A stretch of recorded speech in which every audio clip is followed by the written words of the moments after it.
सभी को मेरा नमस्कार। जो आज का वीडियो है ये 10वीं कक्षा का 7वां चैप्टर है, जिसके हमारे कवि हैं गिरजा कुमार माथुर जी। आज इसका शीर्षक है हमारा छाया मत छूना। तो आइए सबसे पहले हम जानेंगे गिरजा कुमार जी के जीवन परिचय और उनकी कृतियों के बारे में। गिरजा कुमार माथुर जी का जन्म सन 1918 में गुना, मध्य प्रदेश में हुआ और प्रारंभिक शिक्षा झांसी उत्तर प्रदेश में ग्रहण करने के बाद उन्होंने एमए अंग्रेजी व एलएलबी की उपाधि लखनऊ से अर्जित की। शुरू में कुछ समय तक वकालत की, बाद में आकाशवाणी और दूरदर्शन में कार्यरत हुए। मतलब उन्होंने आकाशवाणी और दूरदर्शन में भी काम किया, उन्होंने वकालत करी है, एलएलबी की है। इसके बाद उनका निधन सन 1994 में हुआ। गिरजा माथुर जी की प्रमुख रचनाएं थी नास और निर्माण, धूप के धान, ठीक है, और शिला पंख, चमकीले, भीतरी नदी की यात्रा और जन्म कैद, ये हमारा नाटक है। और नई कविता, सीमाएं और संभावना, ये आलोचना है।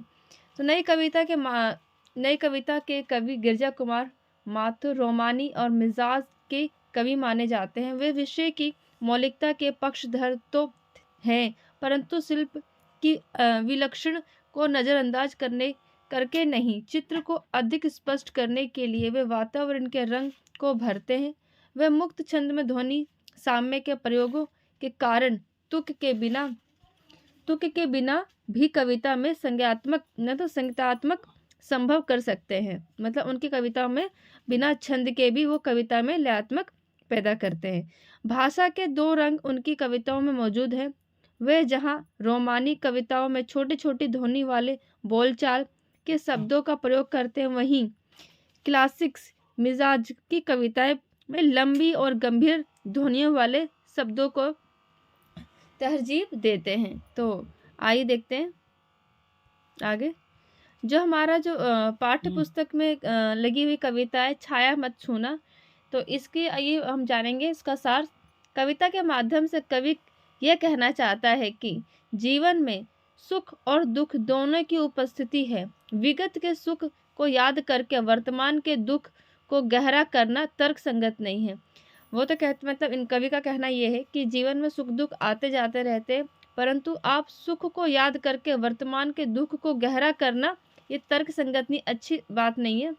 कवि के शब्दों में उन्होंने दुख को दूर होता और विगत की सुखद कल्पनाओं के चिपके रहकर मतलब सुख के साथ अपनी उसी कल्पनाओं में, उसी दुनिया में खोए रहना, ठीक है, वर्तमान में पलायन की अपेक्षा कठिन, मतलब बाद में क्या होगा, वो पलायन की स्थिति, आप दुख से दूर नहीं हो पाएंगे। यथार्थ रूबरू होना ही जीवन की प्राथमिकता होनी चाहिए। मतलब कि जीवन में आप हर दुख तकलीफ हर मुसीबत से आपको रूबरू होना ही हमारी जिंदगी की प्राथमिकता है।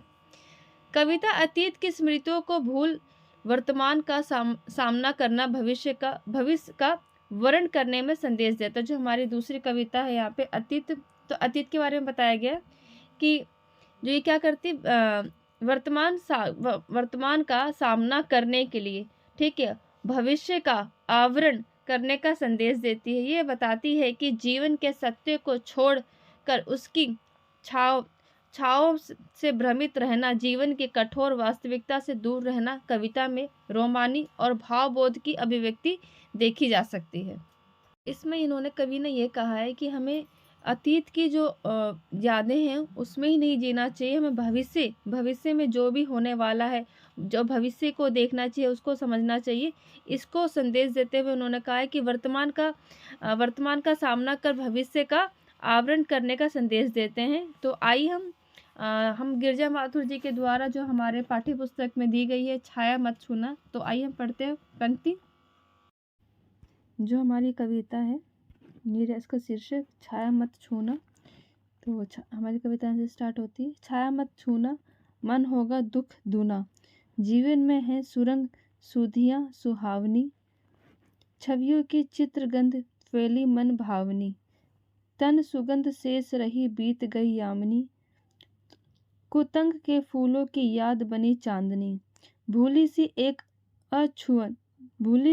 छुअन बनता हर जीवन क्षण, मत छूना ठीक है, मन होगा दुख दूना।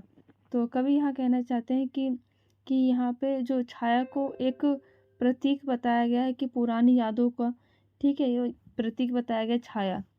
तो जो हमारे कवि कहते हैं कि मनुष्य के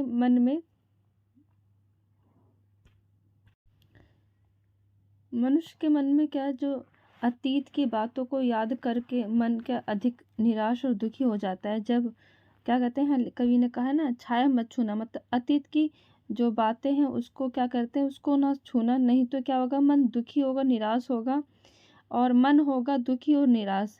तो यहाँ जीवन में है सुरंग सुधिया सुहावनी, छवियों को चित्रगंध फैली मन भावनी। तो जब हम बीते दिनों की याद करते हैं तो उस समय अनेक रंग बिरंगे, ठीक है, रंग बिरंगे हमें बहुत मन भावने सुहावने लगते हैं। तो जो पुरानी यादें होती है, क्या होती है, जब हम सोचने लगते हैं तो उसको सोच के खुश होते हैं, स्माइल आ जाती है चेहरे पे। तो कभी वही कहना चाहते हैं कि यहाँ पे क्या होता है, छवियों में चित्रगंध फैली मन भावनी, तन सुगंध शेष रही बीत गई यामिनी।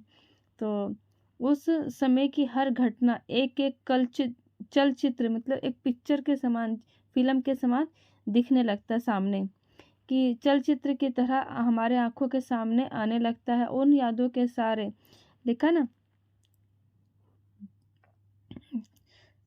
तन सुगंध शेष रही बीत गई यामनी, कुतंग के फूलों की याद बनी चांदनी, भूल सी एक छुअन बनता हर जीवन क्षण मत छूना, ठीक, नहीं तो मन होगा दुख दूना। तो यहाँ कहते हैं कि यादों के सहारे मनुष्य अपना पूरा जीवन बिता देता है, जबकि वो जानता है कि बीता हुआ वापसी कभी नहीं आएगा, मगर क्या, वो उसी के सहारे वो पूरा जीवन बिताना देता है, मतलब बिता देता है। आगे कहते हैं कि यामिनी की तारे, है ना, ये देखिए, तन सुगंध शेष रही बीत गई यामिनी। तो कवि कहते हैं यामिनी यानी तारों भरी चांद अब भी नहीं है, जो उनके अपने प्रिय के साथ बिताई थी, जो उन्होंने अपने प्रिय के साथ बिताई थी, अब वो चांदनी नहीं है। अन्य लिखा कि तुगंत के फूलों की याद बनी चांदनी, ठीक है। तो मगर उनके प्रिय के साथ जो सुगंध थी आज उनके मन में बसी हुई, उनके मन में क्या बसी हुई है, और उन्हीं पल भर में सुख प्राप्त हो जाता है, उनका पल भर का सुख प्राप्त हो जाता है। और भूली सी एक अछुअन बनता हर जीवन क्षण छाया मत छूना। तो यहाँ कहते हैं कवि कि जब अपने प्रिय के बालों को अक्तुअन मतलब होता है अंकतल, ये रहा ना, अंकुतल मीन्स होता है बाल, अंकुतल लंबे बाल। तो कवि कहते हैं कि जो प्रिय के बाल, जो कुंतल बाल यानी लंबे बालों में लगे फूलों को याद करके, देखा ना, फूलों की याद बनी चांदनी। तो उनके जो फूलों में बालों में जो फूल लगे हुए थे, उन्हें क्षण शीतलता प्रदान करते थे। शीतलता मतलब उनको ठंडक, उनकी यादों को सहला, मतलब यादों को जब महसूस करते हैं कि उनके प्रिय के लंबे बाल और बालों के अंदर फूल लगे हैं, तो उस क्षण को याद करके उनका मन शीतल हो जाता है।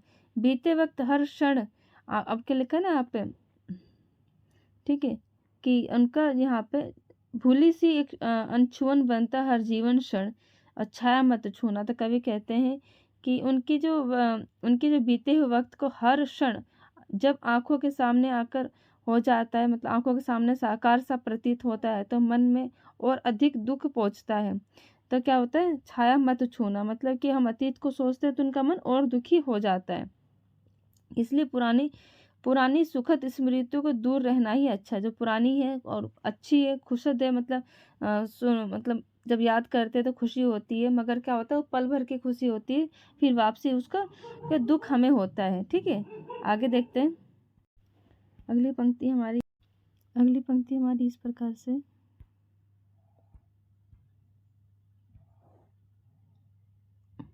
यश है या ना वैभव है, मान है ना सरमाया, जितना ही दौड़ा तू उतना ही भरमाया।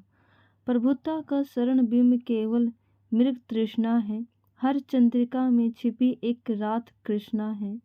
जो है यथार्थ कठिन उसका तू कर पूजन, छाया मत छूना मन होगा दुख दूना।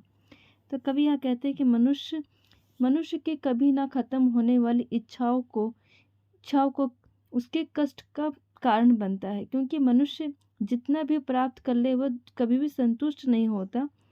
तो जैसे कि यहाँ कहना चाहता है, यश है ना वैभव, यश है या ना वैभव, मान है या सरमाया, जितना ही तू दौड़ा उतना ही भरमाया। तो कवि यहाँ कहते हैं कि मनुष्य जीवन भर अपने प्रसिद्धि, यश, धन, वैभव कमाने में लगा देता है, जबकि ये सब धोखे के सिवाय कुछ नहीं देते।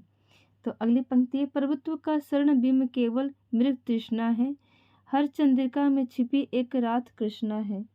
तो कहते हैं कि ठीक ऐसा ही जैसे कि रेगिस्तान एक रेत पर सूर्य की किरण के पड़ने से पानी होने का आभास होता है, लेकिन हिरण उसे पानी समझकर मृग तृष्णा मतलब मृग मतलब हिरण उसको प्यास को हम कह सकते हैं। ठीक है, तो जो मृग होता है क्या होता है, उसको जो रेत पे पड़ी हुई सूर्य की किरणें से पानी को समझ लेते हैं, आभास होता है, तो उसके पीछे भागता है। मगर पास पहुंचने पर सिर्फ उसको धोखा मिलता है, वहां पे पानी तो होता नहीं, सिर्फ धोखा होता है। हर चंद्रिका में छिपी एक रात कृष्णा है, जो यथार्थ कठिन उसका तू एक कर पूजन। तो कहते हैं कि जब जीवन में हर तरफ जो चांदनी की रात है, पूर्णिमा है, काली अंधेरी तो अवश्य आती है, मतलब कि जो काली रात होती है अमावस्या वाली वो अवश्य आती है। मगर हर जीवन में सुख के बाद दुख, मतलब सुख के बाद क्या होता है, दुख, और दुख के बाद आता है सुख। तो अवश्य होता है, जीवन में ऐसा चलता रहता है, सुख के बाद दुख, दुख के बाद सुख।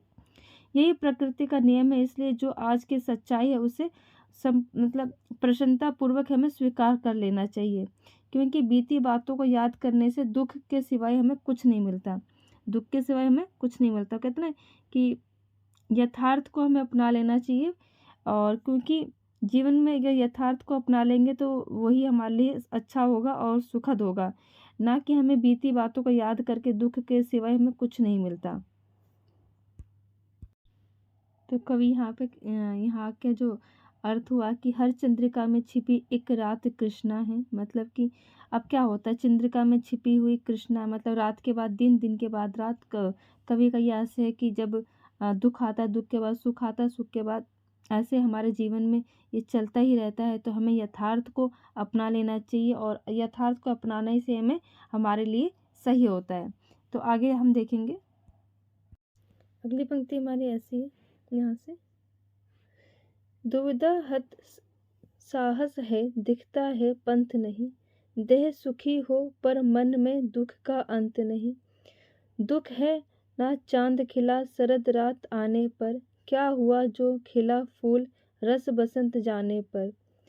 जो ना मिला भूल उसे कर तू भविष्य वरण, छाया मत छूना मन होगा दुख दुना। तो कवि हमारे कहते हैं कि मनुष्य के मन में दुविधा और असमंजस की स्थिति पैदा होती तो मनुष्य का साहस टूट जाता है। क्या ना, दुविधा और, ठीक है, जब दुविधा होती है तो मन में क्या होता है, असमंजस की स्थिति पैदा हो जाती है, इससे मन क्या होता है, साहस टूट जाता है, और कोई काम करने का साहस नहीं होता, उसका विवेक काम नहीं करता, और सोचने और समझने की शक्ति भी खत्म हो जाती है, यानी उसका रास्ता कोई सूझता नहीं है। लिखा दिखता न पंथ ना, दिखता ना पंथ मतलब कोई रास्ता सूझता नहीं है।